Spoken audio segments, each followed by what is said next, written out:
Hey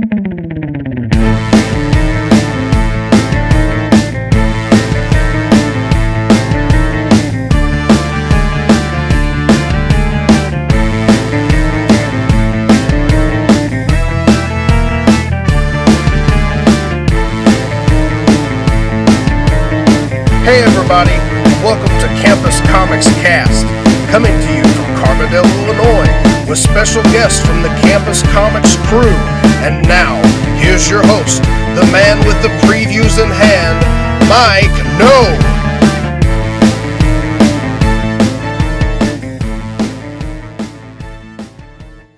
Hello and welcome to another episode of Campus Comics Cast. We're coming to you from inside Campus Comics here on Main Street in Carbondale, Illinois. I'm going to go through the previews catalog as we usually do and point out things that we find interesting and hope that you do too. And if you do, just get a hold of us, and we give contact information at the end of the podcast about how to do that, and maybe come in and get your own previews, that kind of thing. So to help me go through the previews this month, as usual, are Scott Reed and Dan Brown. And I am Mike No, the owner and operator here at Campus Comics. So is there anything we need to talk about just to preface this whole thing? Well, I guess you're all looking at me because this is the April of 2018 previews catalog. And for merchandise or product, mostly books that will ship in June of 2018, and the order cutoff for this is April the 26th.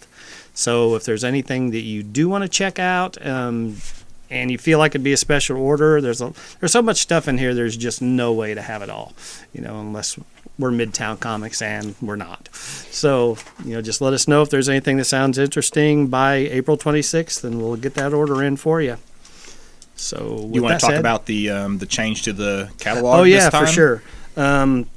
If you have picked up a previews before, you're going to notice it's a little bit different this time.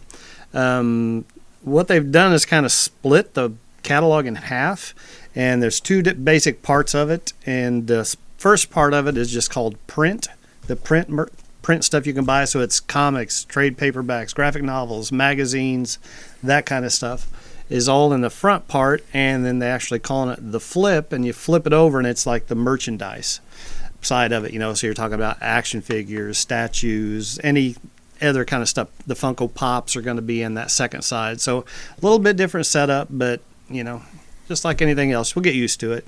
It's just kind of weird not seeing that stuff kind of spaced all the way through it and kind of together. So there's that change. So where we want to do? That's it. Anything else that I need to remind me of? Because Dan and I want to talk about the exact same thing first. Okay. Yeah. Oh, I know. And I'm not going to wrestle him for that privilege. So yeah. Oh yeah. Yeah. So on page 28 of the catalog, before we even get to the free comic book day stuff this month, is the Diamond 44 Pocket Comic Spinner Rack, and this is just an old school spinner rack for your comics. It's kind of neat. It's kind of a nice old school kind of thing to have. But the price is PI. What does that mean, Mike? That means please inquire, which is never... It's never usually good when you see that, Maybe it's never good for your wallet. Exactly. Never good for your wallet if it says that, because it means they're just kind of afraid to tell you what it's cost. But it does say that the purchase price includes free delivery through UPS Ground to your local comic shop. That's right. So you don't have to pay for delivery, just for how you get it home. Yeah, right. Because it says, simple assembly? Simple assembly required. So. Well, I thought this was really cool because I bought my first comic book out of a spinner absolutely. Rack at a Big John's grocery store in El Dorado, Illinois. Mm-hmm. So this is something I'm, I've kind of, if I see something like this for sale, like on eBay, I'm always tempted to pull the trigger on it.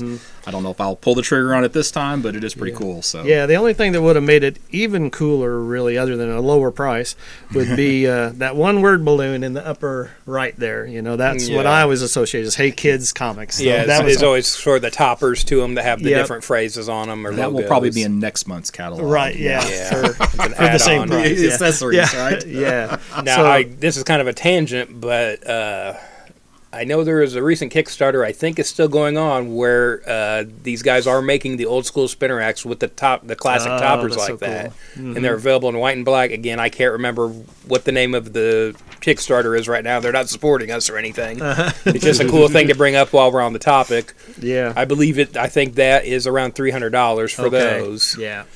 But they do look nice. It is a nice old school spinner rack, you know. And I mean, in case anybody is interested, you can inquire, but I'll spoil it right now. The price on these is $299, so that's right in there in that ballpark. So, another tangent? Didn't you have an uncle buy one and refurbish one? Yeah, I've got my uncle, longtime collector, has got a couple, maybe 3 now. Like, he's retired. He just drives around on a whim out to Pennsylvania or wherever, picks up a spinner rack. Yeah. And he's cleaned them up, but like he's kind of left some of the patina on them, so it's still cool. sort of vintage looking. But yeah, they've got the classic We Love Comics, Hey Right. Kids Comics toppers to them. Cool. I used to have one of the Whitman wooden racks. Oh, I used to have one of those, but it fell apart, so I don't have it any longer. But it was kind of cool to have. It's a big piece of it's a lot of wood for us. So yeah, Yeah, In a small space. I've got sort of an ersatz spinner rack at home from a previous job, and they're not at an angle; it's straight up and down, which is a little better for the books, Right. Because that's the thing with your spinner racks long term is your books are going to bend; they're going to fall forward if you keep them in there for a long time. But I use mine just for hardcovers, basically, and it still looks nice, Yeah, the other thing that was always a concern about these, I wasn't a retailer back then, but you'd always get the bumps in the bottom, the dents in it. But this has got some high-tech dimple guard technology on this. It looks like just sort of like a slat there or something that the books hit. Fancy way of saying that. They'll try to keep the bottom of your books from getting charge you too a few more dense in them. bucks. Yeah, exactly. Another thing I never have seen these in real life. I've just seen them online at random places. Are comic book vending machines. Oh yeah. You guys ever seen these? It's an older thing. It's definitely before my time, and I've known cool. people who've seen them. Again, back to my Uncle Rick that we were just talking about. He told me that there was one up in an airport in Chicago when he was a kid that he saw, and I used to work with somebody who had seen them before too. And I look on eBay every now and then, never see them. I've seen like maybe 1 or 2 web pages that even like show pictures of them and that kind of thing. But that's always something I've always kind of had an eye out for. Yeah, I'm sure it'd be that's pricey really to pick one up, but they're really cool looking. I've never heard of it. I've never heard of that either. For a while, I saw where they were doing mini comic racks, the spinner racks, but then you had to buy the mini comic books to go into the mini, and then that's just ridiculous. Yeah. Yeah, they did that a couple of years ago. They did a mini comic, and then they did little ceramic tiles that were comic book reproductions of covers. Yeah. And then they never released it. I had somebody is that order what one, happened? and it never came out. At Yeah, least that's they what I was didn't fill thinking my of. order. Yeah. Those are still kind of pricey too, weren't they? Yeah. Even the little mini Yeah. ones. So, all right, yep. So that's, like you said, even before the free comic book day, which... This is our last podcast before Free Yeah, Comic that's Book exactly Day, right. so- May 5th, is that right? May 5th or 4th? First Saturday in I'm May pretty sure every it's the year. 5th. Yeah, I think it's so. the 5th. I think the 4th was the original Avengers release date that they moved up. So, Oh, that's so right. that would have been Yeah. a Friday. So, But come out and see us on Free Comic Book Day. We've hit that pretty much, and we're going to be doing a second podcast after we wrap this one up, and we talk about some Free Comic Book Day stuff. So, just giving you a heads up there so you don't miss that extra episode. Is there anything else Free Comic Book Day you want to talk we'll about before we move hit it on? later, I think. So. Yeah, Okay. I just wanted to bring up, hey, feel free to come in, pick up some free comic books. Keep in mind, though, the stores have to pay for these books. You would think the companies would just provide these for free since it's promoting their, lines. They don't. Nope. These books have to be paid for, so feel free to spend a few bucks when you While come in you're on here. Free Comic Book Day, too. Well, thanks, Dan. It's not as tactless if you say it, not me. Right? Oh, gosh. So, Dark Horse. Dark Horse. I got page 44, unless somebody else has something before page 44. I just had I do not. 42. It looks like finally a merciful end is being put to Buffy the Vampire Slayer with season 12.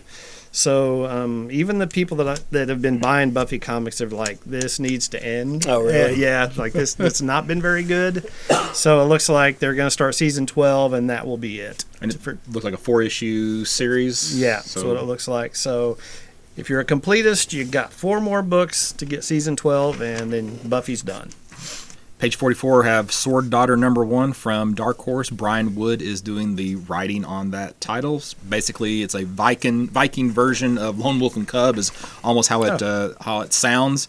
And if you're familiar with Lone Wolf and Cub, that's an inspirational story for Frank Miller as far as his writing style. So this could be interesting. On 67, we've got The Suit by Dennis Calero. I haven't read this. It looks like it's a reprint of a story he did in Dark Horse Presents, Volume 3. I'm just going to give a shout out to this because he follows me on Twitter. So free There you go. plug for The Suit. And I believe he's the artist of the James Bond Casino Royale graphic novel that just came okay. out, too, Very cool. which was in the Yeah, catalog a just- couple months ago. Flipping back, just something I noticed that was really weird. Back on 55, they're doing a comic that ties into the Incredibles 2. Why is Marvel not doing that? You know what I mean? It's just one of Why those are- things that it's one of just those jumped things, out yeah. on me. Yeah, why aren't they doing the kids' Star Wars book? Yeah, You know what I mean? Yeah, so Guess they can make more money selling it to somebody else than they licensing can it doing out it themselves. Yeah, So they yeah. don't have to worry about it. Just raking the dough. I don't have anything else Dark Horse. I don't either. Me neither. DC? Yep. Hawkman #1, yet again. Yeah, what are the odds that they get the character right this time? Right. It's slim to none. I mean, it's that trick of every time you add to them now, you just make it more convoluted. They've really got themselves in a bad position with the character. My thing is art and cover by Brian Hitch. 3 issues before it's late, or Yeah, he's off, exactly. or a fill-in. You know. written by Robert, was it Venditti, who did Yeah. like Surrogates? Is that right? Yeah, of and course, he's had the longer run on Green Lantern lately. I just don't know how much of a comic book historian he is. So if he's even Right. going to really have a good understanding of the character, Well, maybe he's got a new take on it. Maybe that's why they're on. Clean That's- slate. things Yeah. like that'd be okay too. Yeah. And like I really like Brian Hitch's art. I think he's a great artist. But again, we're talking about not monthly comic book prolific. schedule. He's not known to keep on it. So then I guess Page next 81, page on yeah. that, is going to be I'm assuming this is the reboot, the rolled together, the post No Justice storyline Justice League, I guess guess. so, yeah. So Back to issues 1 and 2. for that, still keeping up that twice monthly schedule. Yeah, But- written by and, Scott Snyder. yeah. I glanced at that cover, and when I looked at Batman, I thought it was John Romita Jr. doing the artwork on it. It just looked like a does kinda look JRJR like that. It does Batman, but kinda it's, look like a- it's Oh, not. it's It's Chung. not. Yeah, no, it's Jim Chung. Yeah, Yeah. so Who's been on Marvel 2-in-1, and he's I guess he's off Amazing Spider-Man 800 that's coming out. Oh, really? I think I'm blanking on the name now. I don't know. Nick Bradshaw, I believe, Oh, is yeah. taking over. I really like his art, so Yeah, so either would be good. So then Page 82. 82, here we go. 6-issue weekly Superman series, The Man of Steel, the Didn't- interconnected covers. Didn't we talk about that last I time? think so, but think I so. don't think they had the images last time, right? If I remember correctly. Right. What's that? The Burn. Oh yeah, I'm Book from I'm the slow. 80s. Oh, yeah. I'm just slow. Yeah. Yeah, This one's there was a very similar book to this about 30 years ago. Yeah. yeah. So Kind of a segue into that, and it's kind of the same whole thing there. Yep. So is this I guess after the Action 1000, this will Right. be Brian Michael Bendis' take Yeah. on Superman moving forward. Yeah, right? leading into Superman #1 and Action Comics 1001. Yep. And you were talking about artists not being able to keep up with schedules. Well, if you Yeah. notice on these books, Oh, yeah. there's, I think with the exception of 2 of them, it's different artists on every single book. Yeah, no, it is. Oh, actually, all 6 of them have Yeah. different artists, Yeah. don't they? Yeah. These so- are all good artists though too. Yeah, So- and totally they're not.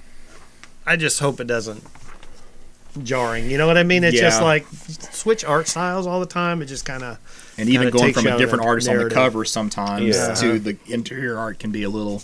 yeah. But the issue 5 looks like a definite homage to Superman 75, Oh, the for death sure. of Superman issue. And of course, it's not Doomsday, but it sort of looks like Doomsday in this. Yeah, I think it's just a new villain. I can't remember what his name is. Does it say Yeah, it here? it says in there some place. Rogol Zar. Yeah. I guess is the pronunciation on that. Maybe that's Doomsday's real name. Who knows? Yeah. Oh, boy. After that, on 84, we've got a new Plastic Man #1 written by Gail Simone. I know there was talk a few years ago of her doing this book with Ethan Van Sciver, and they kept kind of holding off on the character till Sciver could do a book, and it just never materialized. So I don't know if this is the same concept from her, but we are getting a new Plastic Man book finally. Variant cover by Amanda Connor. Yep. Then on 85, it looks like we're kind of doing the same thing as they're doing with Action or Justice League, whatever. Are they rolling those two titles, Titans and Teen Titans, into one? Because they're I'm doing a not Teen sure. Titans special #1 and a Titans special #1. And that's kind of what they've done, and then they'll go into the new Yeah. story. I did just see a picture today online of Beast Boy and Raven from the upcoming television show, like in costume. Like Oh, I think yeah? it might just been the actors on set, but it looked pretty cool. Oh, yeah? Yeah, What's that going to air on? it's forget. it's DC's as yet Oh, untitled streaming. platform. Yeah, that's no right. name, no price, no launch. Mm-hmm. Hopefully, I would think maybe it's San Diego this year. We finally get some information on that. I would think Gotcha. if they've got shows in production, I got to think it's launching sooner than later. Mm-hmm. On 86, we've got The Unexpected #1. It's the new Age of DC Heroes book by Steve Orlando and art by Ryan Sook. So he's a really good artist. So I'll probably check this one out. I've been reading some of the other books and they've been pretty solid, but I guess we got to figure out which Marvel book this is a stand-in Right, for. Yeah. That's kind of been the I guess case we with the finally others. got Immortal Man #1 Yeah. came in this week, so the most delayed one so far. Yeah. So After that, we've got some new DC Hanna-Barbera Barbera crossovers with Aquaman Jabberjaw, Black Lightning Hong Kong Fooey, Flash Speed Buggy, and Super Sons Dynamite, which it's written by Peter Tomasi. I would imagine that's going to be a pretty good issue. That'd probably be the one to get if I had to guess out of this lineup. what, Jabberjaw? You're not about Jabberjaw. I mean, everybody loved Batman Elmer Fudd, so Oh, yeah, don't you sleep never on don't know. sleep on these books. Yep, that's very true. Page 93. You make anything for 93? Nah.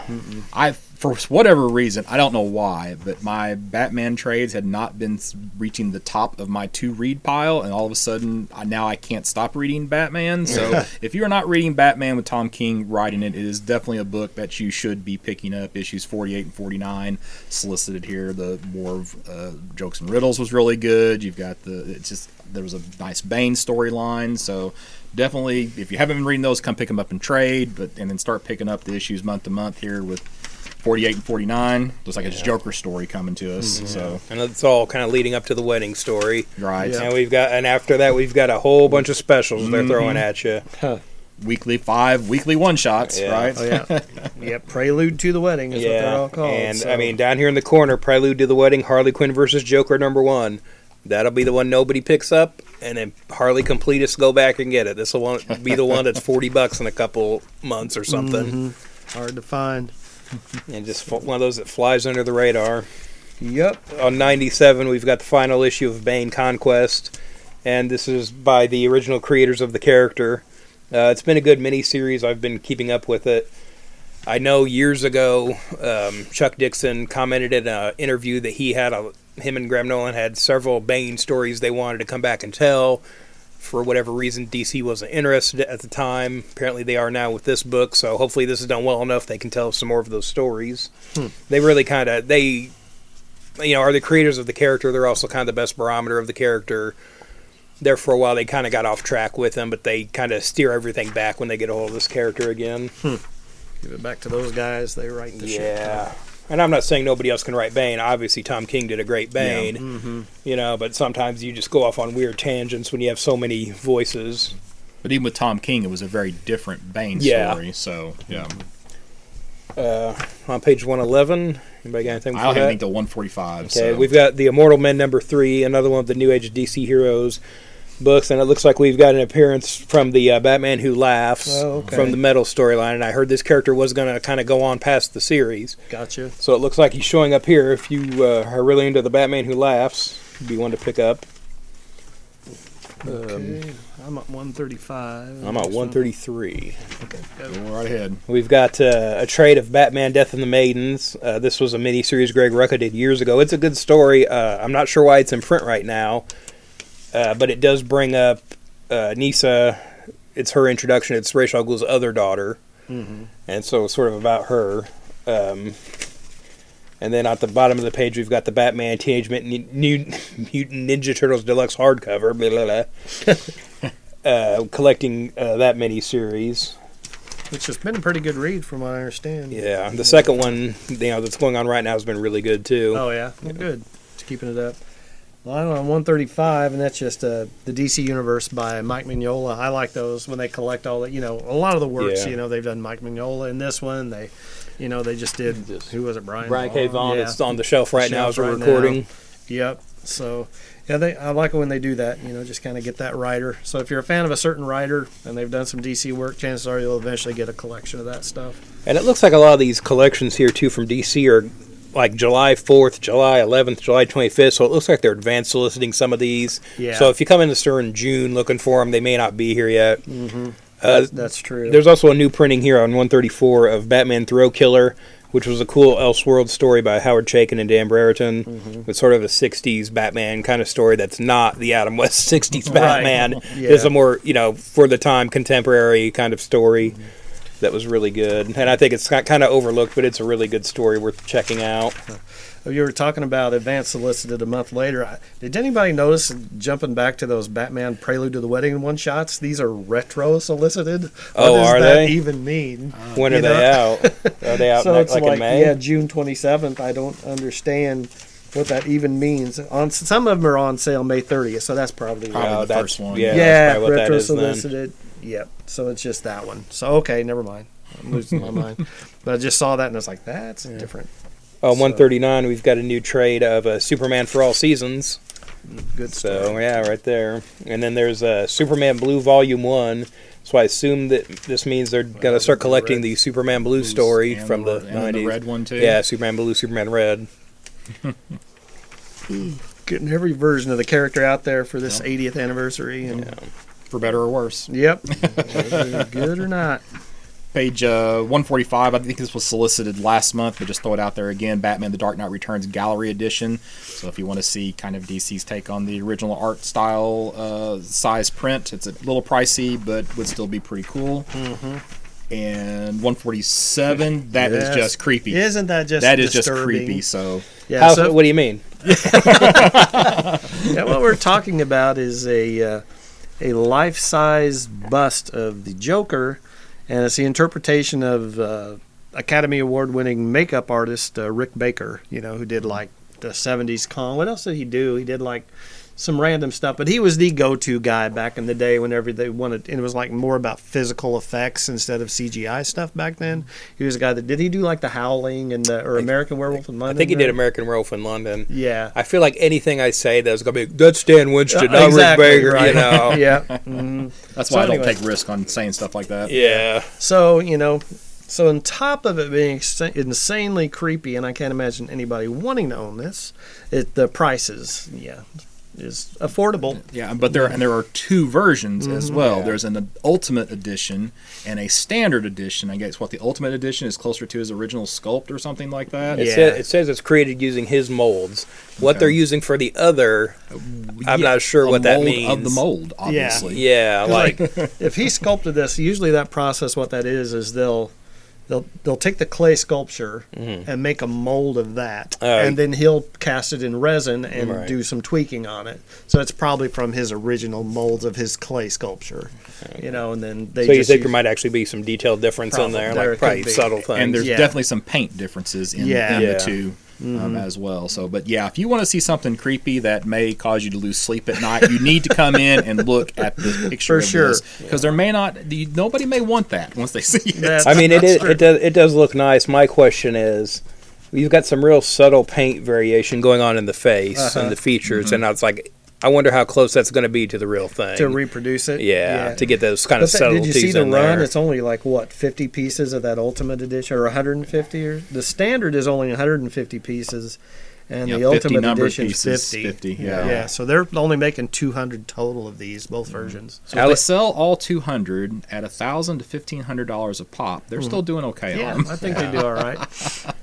But I think it's kind of cool though to let somebody like Rick Baker, and they basically just said, "Do whatever you want." It sounds like just make it Yeah, however and they you also want. and they also are calling it DC Gallery, the Joker by Rick Baker. So I'm wondering, are they going to do other pieces like this also? Could be. Allocations may occur though. Yep. So They might. get yours now.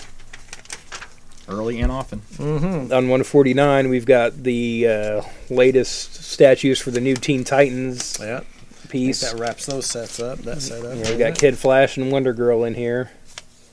And it looks like, yeah, Wonder Girl's midair, so she's being held up on there. Some kind of metal rod or something. But she'll be behind, so it probably conceal it pretty well. Bombshell line continues. It's starting to kind of scrape the barrel a little bit, I think, with the Joker's daughter. It's a character, another character they don't really know what to do with. Apparently. Yeah, it's just one of those they seem to just kind of keep forcing down people's throats, and it's like, does anybody care? Yeah. Like, they couldn't make a go of that character in the 70s. Why did they think it was going to be a thing now? Yep.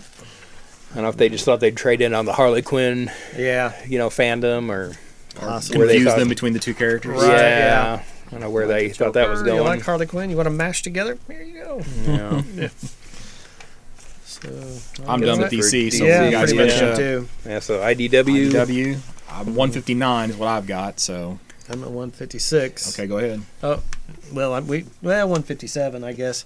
I guess we're getting what they're saying is the final chapter of the League of Extraordinary Gentlemen. So, I don't know if you're familiar. Everybody's familiar with that. Even if it's from the horrible Sean Connery movie that actually caused him to retire and stay retired.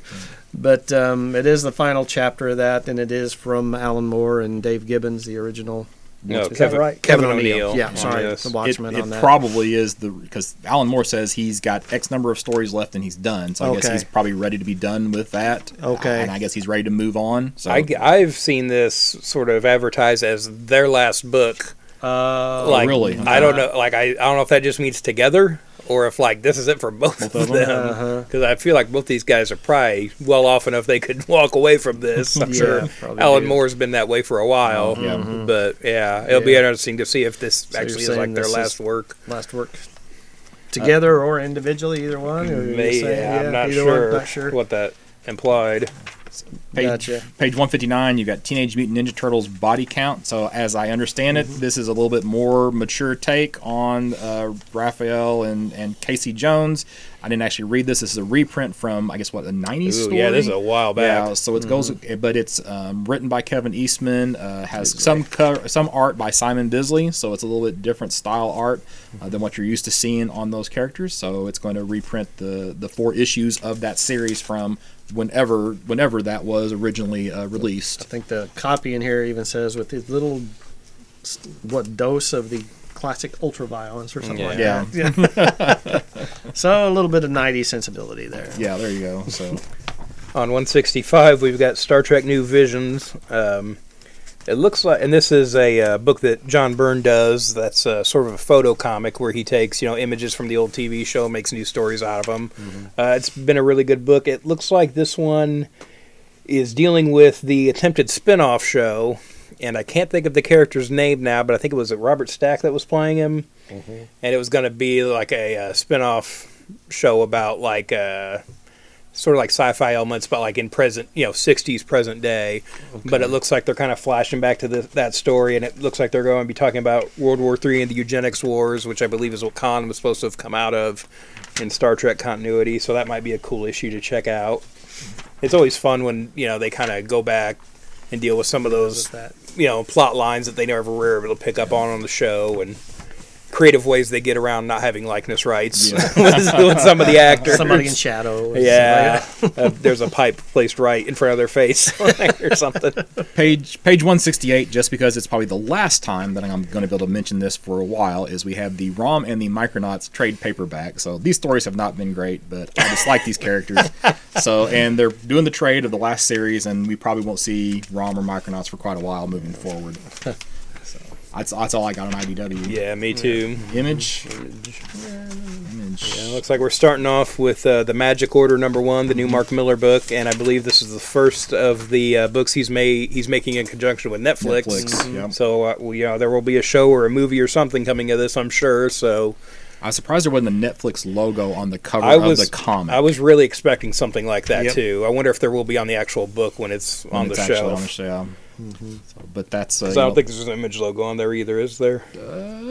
no, there's not. Now that you say So that, there's I not bet an there image. will be, or something at least on the back if they do a back cover, Yeah. like a blank back cover or something with it, maybe.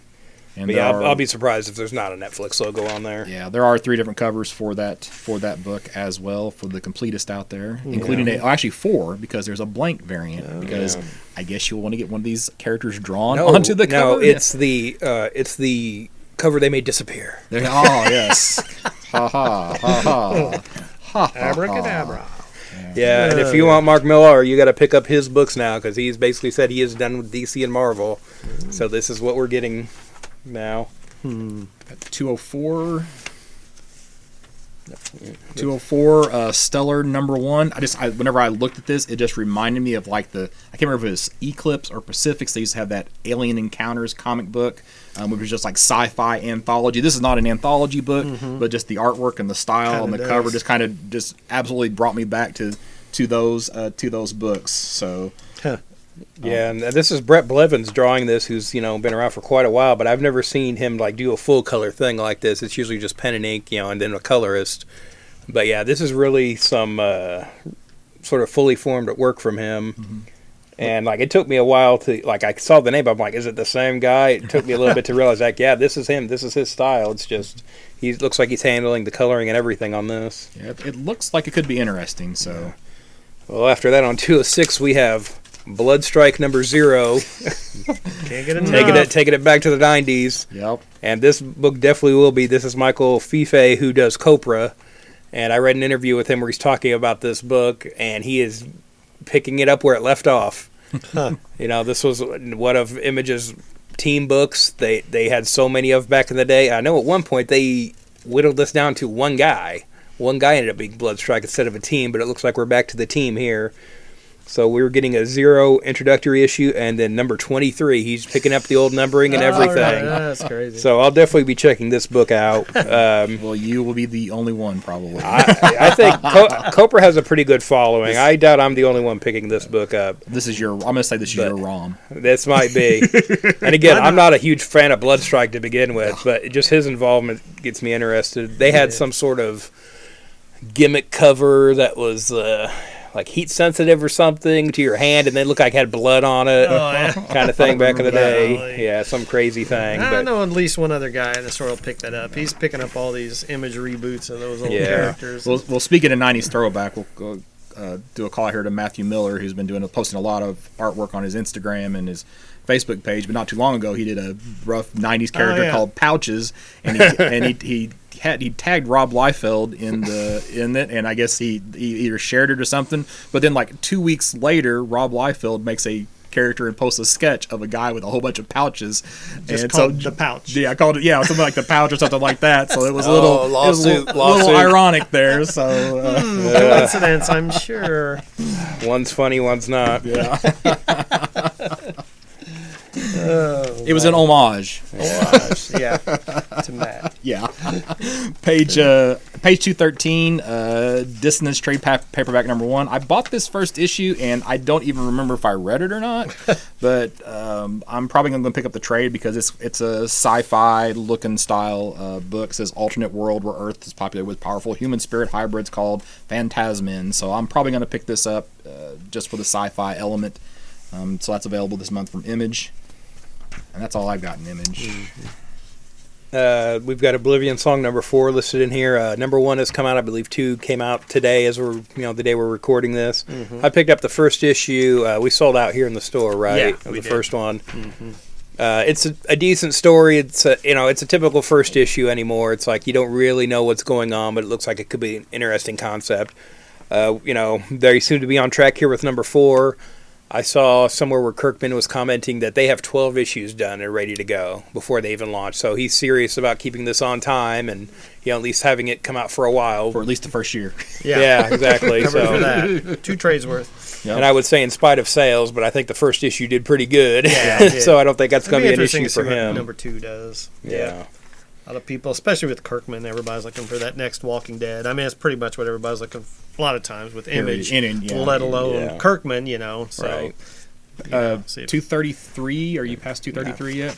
I just noticed this Killer Bee Killed issue #20 series finale. So they're wrapping up Killer Bee Killed, which has been a decent story. Yeah, it's been so, good. Brubaker and Phillips, Brubaker writing, Phillips on the art. Something else that maybe it's later too that says series finale that surprised me too. But on 241 we've got Savage Dragon #235, and it looks like they're introducing a character called Buffalo Stew.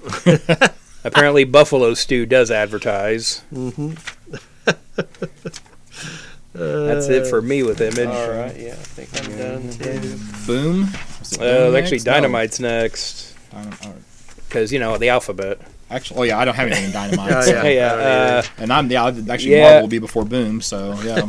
I don't think I really had anything in here. I just want to point out there's a new Nancy Drew book coming out. Yeah, If you're a right. fan, written by Kelly Thompson. Mm-hmm. So if you like Nancy Drew, maybe give that a shot. So you're shouting out Nancy Drew, but you're not shouting out Charlie's Angels. Yeah. Okay, just to be clarified. Just, that. yeah. So Just yeah.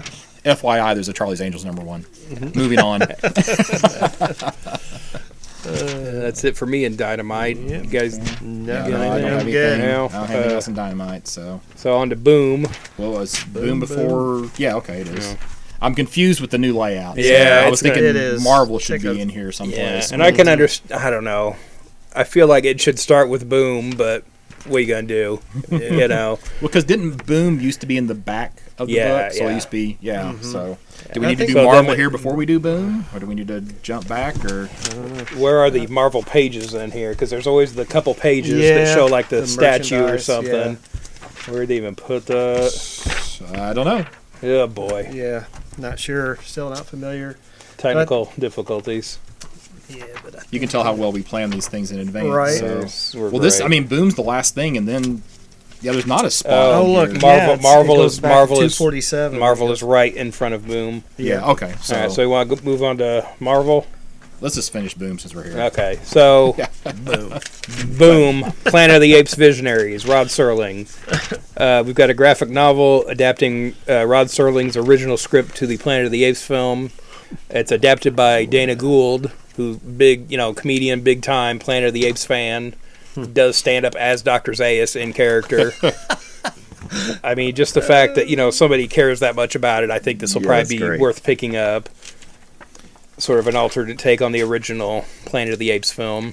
I got something on 298. So On 284, we've got Garfield Homecoming #1. I just want to bring this up because this is not Jim Davis drawing this. This is Sarah Talmadge, and it's sort of a different look to Garfield. You kind of have the Jim Davis thing in mind because he's done the comic strip forever. But this is sort of an interesting kind of alternate, look for the character. Probably very similar stories. And I don't- 298. This is something that Michael Atchison and I mentioned in, I think on our first podcast, was this Judas Lindemann series coming out from yeah. Boom. So they have the trade. I read the first issue, and it was not too. I don't know if heretical is the right word, or Sacrilegious. blasphemous. Yeah. So I am interested to read the rest of it. So if that was something that piqued your interest, it's listed this month from Boom, the Judas softcover trade. On 297, we have WWE #18. And since WrestleMania just happened, I'll bring up, looks like we're starting a new storyline with wrestlers Kevin Owens and Sami Zayn. And I believe there's a video online of them right now calling out the writers of this comic book for not including them earlier in the series. So you can check that out. I think that's it for me with Boom. Yep. You want to jump to the Marvel catalog? Yeah, hit Marvel. We'll figure it out. Yep. So, page Professional. Just for uh, this month, Yeah. next Two. month it'll change again. Yeah. so. Yeah, it is. page 2, the Odin Son returns as Thor, though I am in disbelief at this point. I'm still denying that this is going to happen until I read it in trade. But new Jason Aaron's still going to continue to write Thor, which it's been good so far. So hopefully it will continue to be really, really good, and almost just in time for Infinity War. So how long has Jason Aaron been on Thor? Because it's been several series now. Yeah. And, Marvel time's a little hard to keep track of with all that. Because he even did the Unworthy Thor. That was still Yeah. Well, it was quite a bit before that. Cause Yeah. the Jane Foster storyline had been going before the Unworthy. And there was the And God then- of Thunder book. Yeah, and then there was when he did it, the past, present, and future Yeah. storyline. It's been solid for a very long Yeah. time. So maybe after Silver Surfer, probably Marvel's best book during this same time frame. So Yeah, there's a really nice variant here by Christian Ward, which looks like it's the older future Thor version on there. That's really nice looking. Does anyone want to read into the cover there where he's swinging the hammer and it's several Changing? different hammers? Yeah, it's an axe, it's a mace, it's I hadn't even looked that closely at that cover. So Yeah. don't really know what's going on. If that's just something cool for the cover, if that ties into the storyline There's somehow. something there. After that, we've got Tony Stark, Iron Man #1, written by Dan Slott. Slot. So it looks like he's taking over for Bendis on Iron Man. And if you turn over the page, you're going to have a lot of different variant covers with just the different armors through the years. There's what? Yeah. 2, Oh, 4, boy. 6, 8, 10, 12, 14, 16, 18, like 20 plus different covers for this book because, we need 20 variant covers for everything. But Yeah. Stealth Armor, the War Machine, the Undersea Armor, the Thor Buster Armor, the Hulk Buster Armor, Heroes Reborn, because everybody wants to remember Heroes Right. Reborn. Yep. So There is a nice old school looking Alex Ross variant cover though for it, so which isn't the same as the that's not one of the, different that's not one of the armor covers. covers. Yeah, Yeah. but Right. it's sort of cool looking.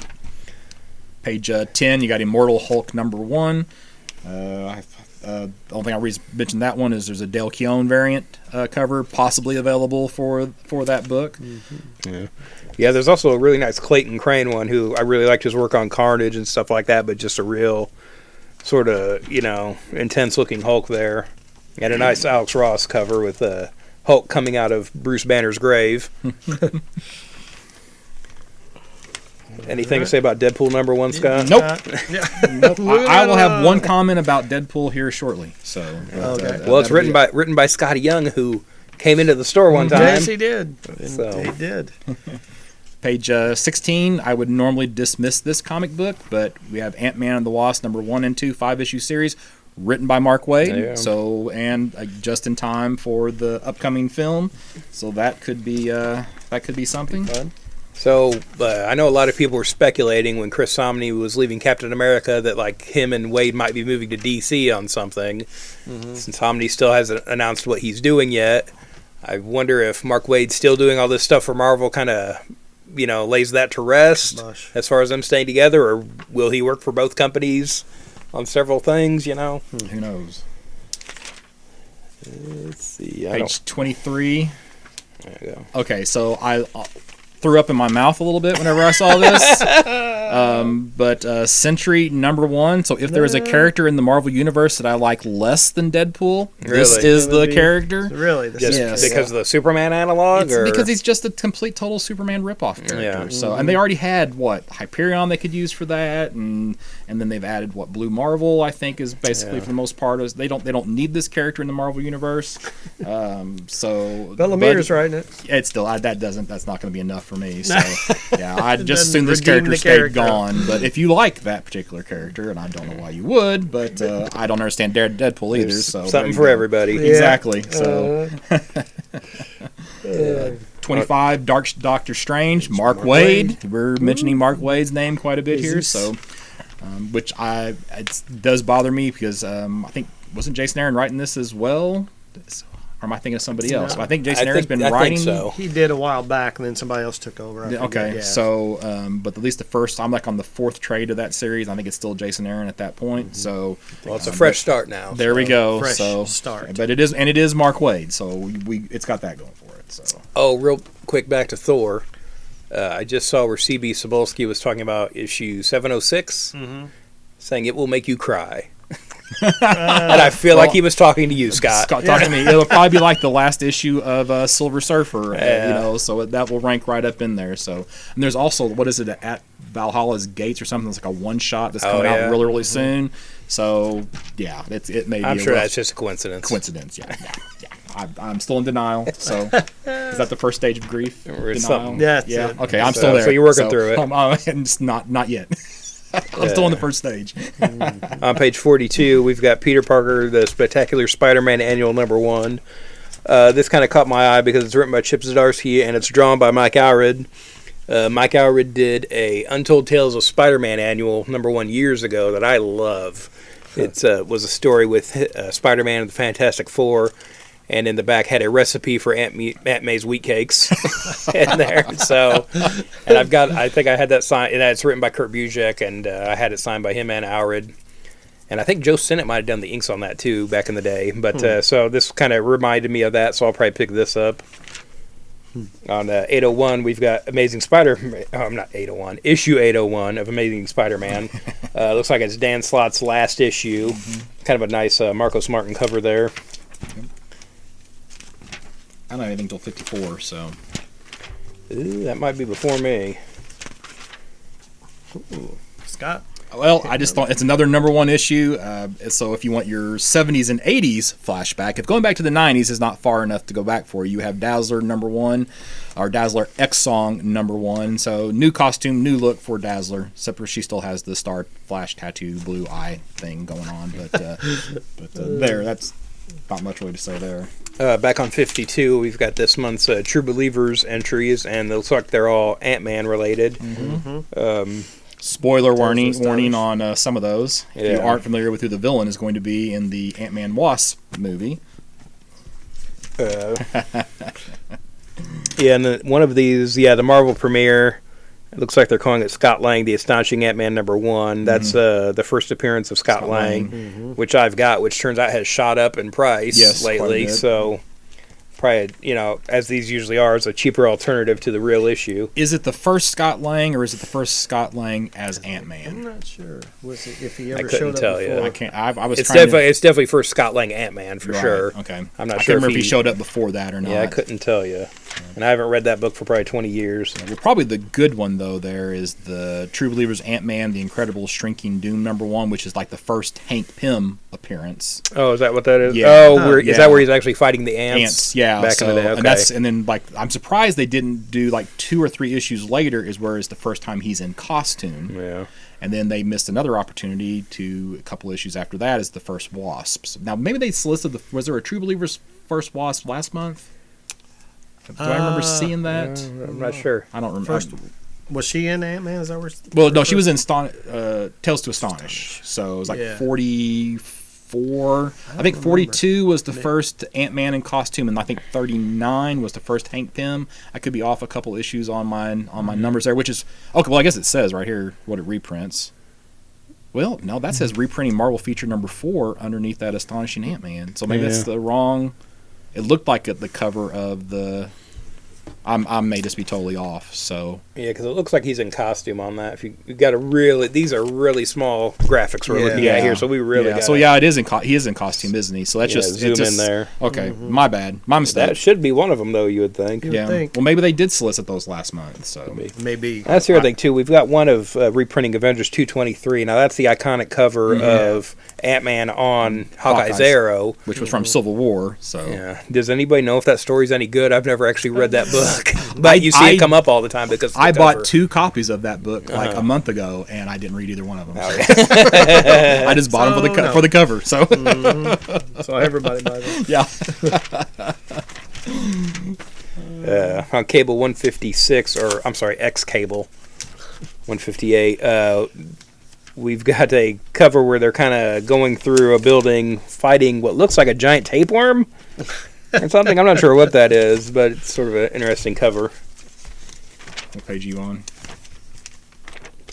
I don't have anything for page, quite a while. Page 63, Punisher 226. So Frank Castle had an interesting role in the Secret Empire story, where he was basically Hydra Cap's, hired muscle.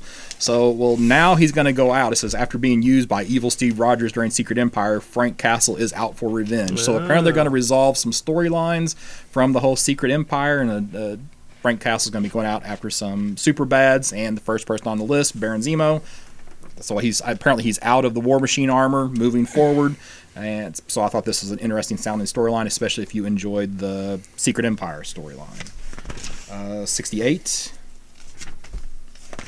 So I think we're finally getting the actual wedding issues now for Colossus and Kitty Pryde. I almost said Cyclops. But there are a lot of people out there who like wedding covers, so there are going to be at least a couple of different wedding covers that you can pick up. And there's a classified variant cover from J. Scott Campbell. So, but they do show 2 of the wedding covers here on pages 68 and 69. Page 95. On 92, Okay. in some of the the merchandise here, we've got a Marvel Gallery Wolverine PVC statue, and this just kind of stands out for me because it's the old school brown costume Wolverine, Yep. which was sort of what I knew as Wolverine for so long growing up, and then they switched to the then old school yellow and blue original costume, and it's kind of been the same ever since. So I always like seeing Wolverine the brown costume now and then. So you down for that No, That- no, okay, no never on the mind. Deadpool bust as well. So yeah. Half scale Deadpool, not full size creepy. No. Full size creepy like. Now I Joker, liked but- the Deadpool movie. I just don't like Deadpool in the comics for some reason. So page 95, Avengers No Surrender hardcover. This is that 16-week weekly series. So if you didn't want to read that as weekly issues, here's your chance to get the hardcover and 25% discount for new hardcovers yeah. at Campus Comics. Absolutely. Yep. Back on 92 real quick, we've got Hellstorm by Warren Ellis Omnibus. I'm not a fan of this. I like Warren Ellis. I've never picked any of this up. I just wanted to point this out because it does collect some of his older work, but I believe I saw online that there were some issues of a Satana book maybe that he had done that were never published that I think they're just throwing in here. So if you're a fan of that stuff, that's something new you haven't seen before. And speaking of creepy, get a creepy Brian Boland cover on that. Yeah. On the next page, we've got the Marvel Cinematic Universe Omnibus, which these are sort of the prologue comics that they do whenever a new movie comes out. So if you're interested in those, you can pick them all up here. And there's way more than I realized Yeah, they've done that. of those. There's quite a few. Yeah. Quite a bit. Page 98, a new printing of Tomb of Dracula, Volume 1. So you've got Gene Colan artwork, Marv Wolfman writing. This may be one book that's actually better to try to find one of the, the essentials that are all in black and white. But if you prefer color, then here's a chance to get that in a new printing. Page 105. Another softcover printing trade paperback of Secret Empire. So if you want to understand what Frank Castle is going to be doing, if you haven't read Secret Empire, this is actually a pretty good story by Nick Spencer to resolve the Cap Hydra storyline. Nice little twist at the end, and it was actually kind of one of those gasp moments when you finally get the real Steve Rogers back. So definitely worth reading. Page 111. Am I still good? All right, say page 111. Yep, Marvel 2-in-1. So we're getting ready to get the Fantastic Four back in the Marvel Universe. So if you want to kind of keep up with what's going on, the first trade, Fate of the Four trade paperback, Chip Zdarsky writing. I understand it's actually been a pretty good read. Yeah, I'm a DC guy, but I've been picking this book up. I always like Fantastic Four when there's a good team on it, so it's definitely worth picking up. On 122, 123, we have some more Ant-Man collections, coming up in time for the movie. I'm a little bummed out.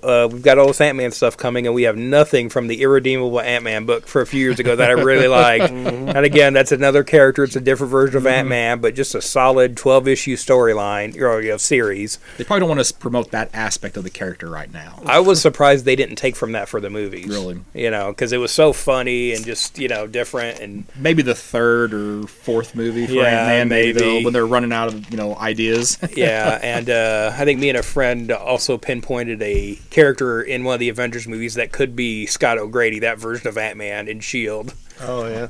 I mean, that's just us reading too much into it, looking for an Easter egg or something, but yeah, totally could have done that. Yeah, and then on 129, speaking of the Fantastic Four, there's a new Epic collection of the new Fantastic Four, volume number 21, it looks like. And this is worth picking up just for the Art Adams artwork. Yeah. But it actually is a pretty good story where you get Hulk, Wolverine, Ghost Rider, and Spider-Man Yeah. as the Fantastic Four for 3 issues. So yeah, and I remember that came out when I was probably 10 or 11 or something like that, and everybody's like, "Oh, what's that?" Yeah, 347, 348, 349. I know those issue numbers. So this also collects 350, which Really? I believe we have a copy of in here. And I just saw on Marvel's YouTube channel the other day, Dan Slott was commenting on how he was an editor or assistant editor back then and was in charge of writing the copy for that cover where Ben Grimm returns as the Thing and proclaims, "Ain't nothing like the real thing," which he said was voted on as one of the worst cover blurbs of all time. So, Too funny. check that out. My last thing go for it. is the Marvel posters. This is a first for the podcast. Nice. What are we missing here, guys? No, they no all black have art. squares. No unknown artwork. Nope. So Poster A, poster B, poster none C, of that. We yep. know what they are, and we see the art. Yeah, and there is a nice Captain America Alex Ross and the Ant-Man and Wasp cover, which I really like too. Not that I'm buying them. I'm just saying Right, they look yeah. nice. Yes, They look pretty. do look If nice. you're into posters, Yeah. you can actually see what you'd be buying this. Yeah, season, so. I'm into posters, but I'm out of room. Yeah. Don't have that much wall. Yeah. So back to the catalog proper. What used to be the back of the book, Yeah. but now is not the back Sort of of the the book. middle-ish of the so- book. On 339. I'm going to go back to 312 first. All right. So, Abstract Studios, a complete edition for Echo from Terry Moore. Not the same level as Motor Girl or Rachel Rising, but definitely a very solid story from Terry Moore. 314, I've mentioned this title a couple times from Action Labs. For if you have a young girl reader, Princeless, Raven the Pirate Princess, Volume 5, Get Lost Together. The whole concept behind Princeless is that you have princesses who get tired of waiting on their prince to come and save them, so they save themselves. So it's kind of I don't know how to describe it, but kind of that to help, and gain confidence in young girls, I guess, for lack of a better way of describing it. So. Speaking of Action Lab, real quick, they did the Molly Danger book a couple years ago. That was From Kickstarter. That was Jamal really, Igle. that was really good. And I thought they did a Kickstarter for another volume of that. I don't know if that's done yet or whatever happened with that, but that was a really good book. I was kind of hoping they'd keep that going for a while. Well, it started as a Kickstarter, and then Yeah. the Action Lab printed it for Jamal Igle, and then I Yeah. thought he did like another short story later on, but I didn't know if they were kickstarting that again. I didn't see any. I never Kickstarters. saw anything after the first book, Okay. so I don't know. I thought I'd seen something for another Kickstarter, but maybe I'm wrong. Okay. I just want more of it. That's what I'm saying. Because they threw a lot of stuff in that first issue. It felt like they really had sort of started to create a world with that book, and thought for sure there'd be more. But here we are. I don't have anything until 369. On 339 from Antarctic, we have Barack Panther. And I'm not mispronouncing that. That's what the book's called. It looks like a Barack Obama version of the Black Black Panther. Bottom of page 339, you have a Jaws homage T-shirt, except for it's Jawas, so it's a Jawa coming up out of the water with C-3PO swimming. So kind of that back to that Jaws poster. After that, in Archie, we have Vampironica number 3. I've read the first issue of this. I think that's all that's out so far. Yeah. But that's a pretty good book. And if you're jumping off Buffy the Vampire Slayer, maybe Yeah, check this there out. you You'll go. probably like it. After that, we've got Archie Super Teens versus the Crusaders, which are the Archie characters as superheroes. And it looks like they're crossing over with Archie's Mighty Crusaders superhero team. Let's see, after that. Page 369 from Cartoon Books. You've got Book 1, Volume Edition, softcover. So this is, I believe, the complete Bone series from Jeff Smith. If you have somebody who is in grade school, they can actually read this for accelerated reader points. So they can read comic books and get points at school if you have this. So definitely a pretty good read. I always, when I have younger readers come by and looking for recommendations, this is this book that I always try to have at least one copy available and recommend to parents as a good story for them. Not for younger readers is on 374. 007 magazine presents Bond Girls of the 70s, Carolyn Monroe. And now this is a magazine, not a comic, because now they've kind of shuffled all that in with the print section. This is sort of trading in on her appearance in The Spy Who Loved Me, but that was a pretty small part. This really seems to kind of be stretching it to make a magazine out of this, 40 years later. On 386, yeah, we've got the new from Gemstone. We've got this year's Overstreet comic book price guides available in softcover and hardcover, and we've got a nice Ethan Van Sciver Green Lantern Flash cover, and then a Planet of the Apes cover by Ryan Sook. Okay, yeah. And also on the next page, there is a Buffy the Vampire Slayer cover. So if you aren't completely tired of Buffy the Vampire Slayer, this is like the oversized one, I the think. big So book. it's like the big version of Big it. spiral so, bound one, So yeah. there's 3 different. Oh, is it spiral? Now Oh, no, this this says is a square bound. square It bound. used to be spiral Yeah. bound though, didn't it? Did. I was They gonna say a did, those spiral big ones. bound would be nice. Yeah, to have the one big of ones those. used to be spiral bound like that. Well, that's a shame that they stopped doing that. So 'Cause, yeah. Well, Scott, if you wanted to know how to collect tabletop games. Well, I Overstreet's actually got you covered. was going to mention this. So, price guide basically for old, some of these games have stuff I got in the back room. have some. Or you can just keep giving it to me. Yeah, they actually have quite a bit of value. So if you have a complete board game that's been sitting on your shelf for 20, 30 years, you can. I mean, I've seen some, nice condition board games selling for $250, $300. So if you have some earlier prints, things like first prints of games like Settlers of Catan and I'm Cones of Dunshire. that's a little too new. But some of those have some value. So Interesting. Yeah, and again, I don't think anybody, typically, the classic board games are always available, so I don't think anybody really stops to think about that. No. That some of these are, Early actually worth editions, something. Yeah. well, these aren't really your classic board games. Right. These are more. The Gen Con style games, not the Monopoly right. kind that you pick up at the toy store type games. Right. So. On 414, we've got the new issue of Scary Monsters magazine. I just wanted to hurry up and give them a shout out because they custom made me a shirt in my size. So thank you to them. Complaining about something on Twitter worked out, guys. Don't let anybody tell you different. That's right. No, please don't complain on Twitter. There's enough of that already. On 433, we've got the little book of Hulk Flexi cover, and then following that on the next page we have an Iron Man and X-Men one. Those are all by Roy Thomas. Yeah, does anybody know what Flexi cover means? No. Okay. I didn't know if that was the thing I just wasn't familiar with. And they are listed as art books, so they're not comics necessarily. That's really I'm gonna have to pay attention to that stuff. Now they have the little labels down here: prose book, magazine, art book. But I'm really gonna have to watch that close now with the comics. Oh yeah. Yeah. Because like we have a Walking Dead prose book here. Huh. So What? There's no pictures? yeah. I don't know how to get that. But Art I'm book. afraid I'm gonna Oh, order interesting. something. It's not what I think it it is. is. Right. Yeah. I don't have anything till 4:55. Well, you're before me, so Okay. I'm just about done with the back here. So we've got a prose book, a book called Comic Book Implosion, which is about the late 70s era in DC where they had the DC explosion that imploded on them. Mm-hmm. And so it looks like it's kind of covering that time with some, looks like some different interviews with Jeanette Kahn, Paul Levitz, Len Wein, Mike Gold. So, these are guys who were at the top at DC. So that's will probably be pretty informative books for sort of that era. It also led to a lot of unpublished books being produced back then, which I believe are collected in Xerox copies that circulate around the office, called Canceled Comic Cavalcade, which if you could find a copy of those, they go for a pretty penny now.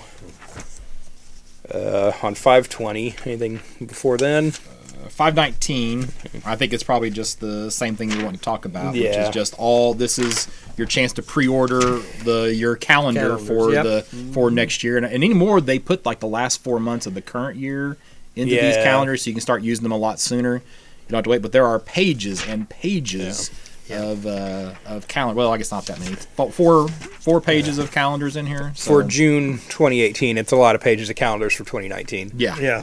But there's always some nice, sort of vintage comic cover ones. I usually pick up those. Some of these, there's a specific line of these, which it looks like these are where they just say vintage Batman, vintage Superman, vintage DC at the top. And I've gotten those before, and those kind of tear out every month too. So when you're done with the calendar, you can still have some nice little pinups of some of these old school covers. Yep. Sarah's gotten me a couple of them where that's perforated. She can actually tear it. It's really nice to be able to do That's it for me on the front That's it part. for side one. So we got a So flip. flip. 1, 2, 3, flip. Should we do a thud? All right. There we go. There's a thud for. Sound effects. On page 17, well, before then, too, it looks like we had a lot of Avengers stuff coming out because there is a movie coming out, it turns out. Yeah, I've heard something about that. I just wanted to point out the Marvel Movie Gallery Avengers Infinity War Thor PVC, which is really cool. Yeah, got the Like him holding up an axe, it looks like. Spoiler. Like the ultimate version of the hammer. Kind Yeah, of. so I assume, in theory, I don't know. I assume that's what he gets in this movie since he lost his hammer in Ragnarok. Right, it was destroyed. And But looks a lot of translucent lightning effects on that one. That'll look pretty nice. probably not going to be able to sell any of the Thanos ones because he doesn't have the headpiece on, which really seems to bother people. That might be something once the movie comes out. Maybe people will kind of chill out on Yeah, that. and maybe there's a reason. or Yeah. whatever. Yeah. Well, man, I can't remember what I was watching. Oh, I was watching some Jessica Jones. Mm-hmm. A little bit of a spoiler. You find out the origin of her jacket. I'm just so tired of that coming up. Not everything needs an explanation. Right. At some point, we'll probably talk about the Jessica Jones Netflix series, but I just want to say one thing. I actually started watching it, and I got 20 minutes into the first episode and realized I'm rewatching the first episode of season 1, not the first episode of season 2. And it's just, man, So they're that just was rehashing yeah. some I was stuff. like, oh, this all feels familiar. It's like, yeah. So Well, this is a pretty lengthy recap. yeah. Yeah.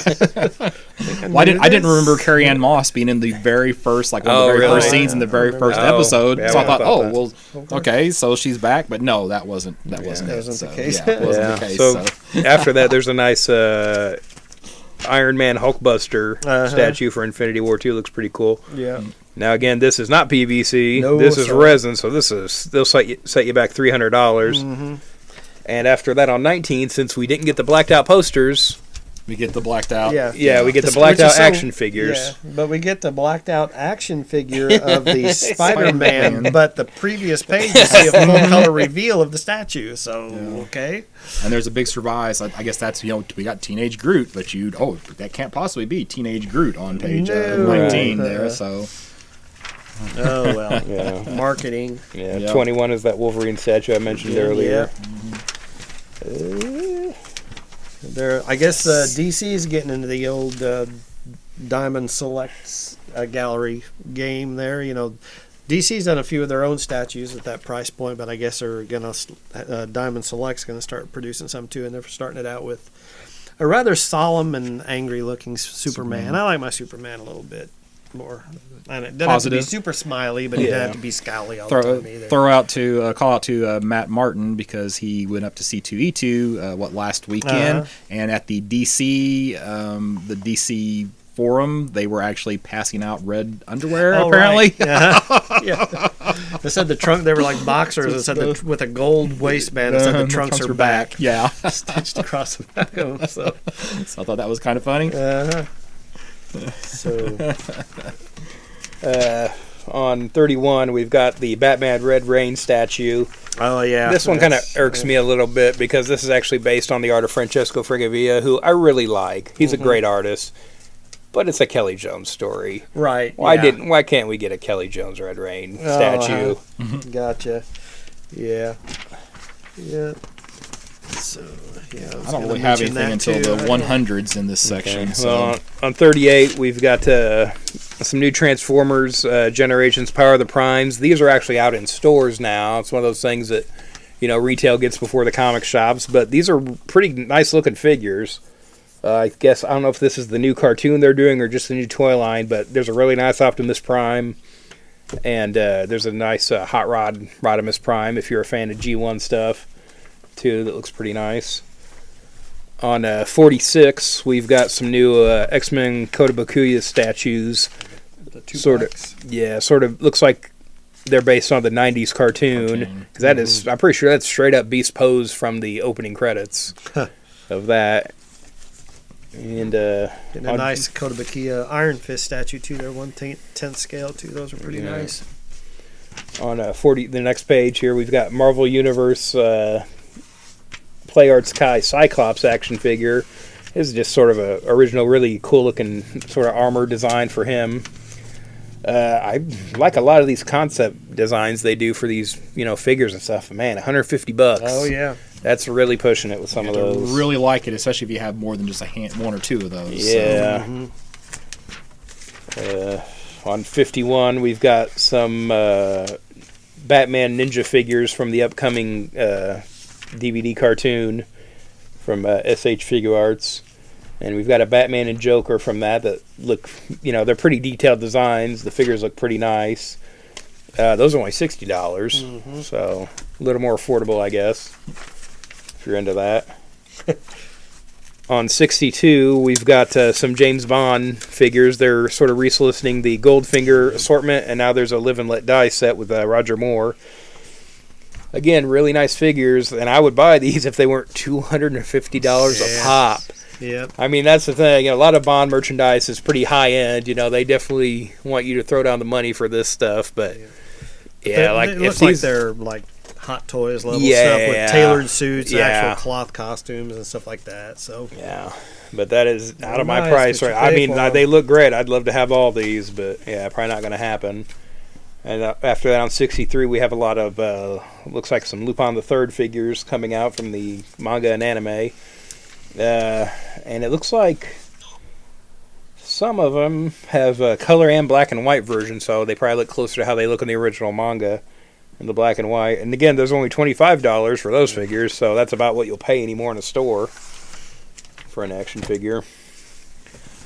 Let's see, I think that might have been all I had through here. Oh, on another Transformers thing on 68, we've got a Transformers masterpiece of Prowl.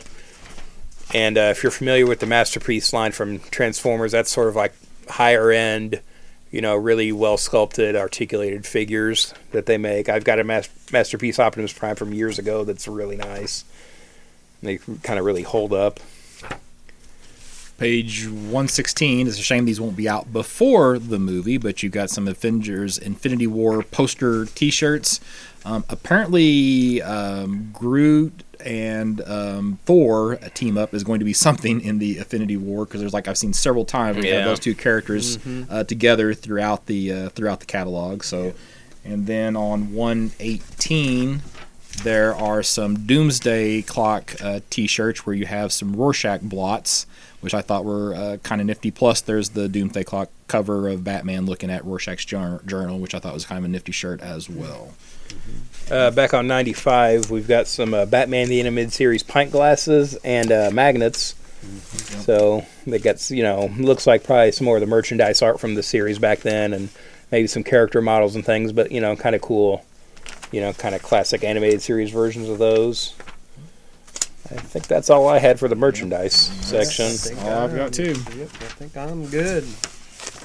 So not as much on that side of the catalog. Nope, not as much, and gotta admit the new format to it's gonna take a little more getting used to than I thought. It kind of threw me for a loop, to tell you the truth. I was missing stuff that I thought I'd usually spot, but. Anyway, well, I guess that'll do it for the previous podcast for April of 2018. We hope you enjoyed it. Hope maybe you heard some stuff you'd be interested in. Again, give us a call, shoot us a Facebook message, whatever, get a hold of us, and we can take care of you, get some of this stuff ordered. If you're interested, just come in and pick up a previews. We're here at the 816B East Main Street, right on Main Street in Carbondale. So easy enough to find there. The phone number is 618-457-6011. Go to the Campus Comics Facebook page, give us a like, follow us. And again, we post links there, again, about the upcoming events we may be having, including Free Comic Day, Book Day, and beyond. Also getting into local convention season here, so we've got a few things coming up. A week from the, next week from when we're doing the podcast is going to be the Cape Girardeau convention, and that show just grows and it just continues to grow. So it's really a really nice local show that's going to be, what is it, the 20th, 21st, April 20th to the 22nd, Friday night, Saturday, and Sunday. So it's definitely worth your trip. Worth a short trip down there, short drive there if you're in the area. That's always like a local enough con for us, and it's always you can stretch your dollar pretty good there. You don't have to spend a lot of money there. Yeah. There's always a good variety of vendors and guests and stuff like that too. Including the two finest vendors that will be there, which will be Campus Comics and Bird Comics. Bird Comics, indeed. So probably in that order too. So. Yeah. Oh my. But no, some special guests they're going to have at Cape this year. The one I'm most excited about is artist Mike Zeck. Now, for other people, they're probably more excited about meeting Lou Ferrigno or Reb Brown. Woo! Yeah, Dan. But and then I am drawing a complete blank on the writer's name, but they're having a Punisher limited series team backup where they have Stephen Mike Grant. Zeck and and whoever if he was the writer, I don't remember. That was one of the grants, I think. Yeah, but whoever the writer is in the first Punisher limited series, they're going to be back. They're actually going to do a panel on that, which I won't be able to attend, unfortunately. But so hopefully somebody can be there and record that, which would be great because I'd like to hear what they have to say about that. And we're going to try to get maybe some brief interviews with some of the special guests there if we can work it out. So Okay. Yeah, it is Stephen Grant. Stephen Grant, He'll okay, be thank there. you. Yeah. Very good. So how can they get a hold of you, All Scott? right, so as always, birdcomics.com, B-U-R-G. I'm also on Instagram. I think it's just instagram.com/birdcomics. There I post some recent comics that I picked up, just primarily covers. I try not to post too terribly constantly on Instagram, but another place just to get a more comic focused images and stuff. I always like looking through people's feed and seeing pictures of comics, so it's something that I try to post whenever I get a great new book in, and usually I'll post it there almost first before I post it any place else. So Yeah, this is Dan. You can find me online at Detective651 at Twitter, WordPress, and DeviantArt. Speaking of Cape Con, make sure you check out local author Jason J. Nugent and buy some of his books with the really pretty covers. yeah. Oh, why are they so pretty, Dan? Because I make them. will you be there signing those? I books at won't Cape? be, but if I'll be okay. there wandering around. If you want me to sign one, I will. Yeah, we'll hunt you down. I came really close to forging his autograph when I watched his booth last year. Oh, yeah. Yeah, that's me. You look nothing like your picture, man. Yeah. All right. Well, I guess that'll wrap it up for this April 2018 previews podcast. We hope you enjoy it, and just give us a follow. Check us out. We're on. Why am I drawing a blank? We're on iTunes, Stitcher, yeah, Your preferred Google Play. podcast platform will be there. And if There you we're go. not there, That's send one of us a message, and we'll try to get it added to that feed. Yep. So, all right. Well, thanks for listening, and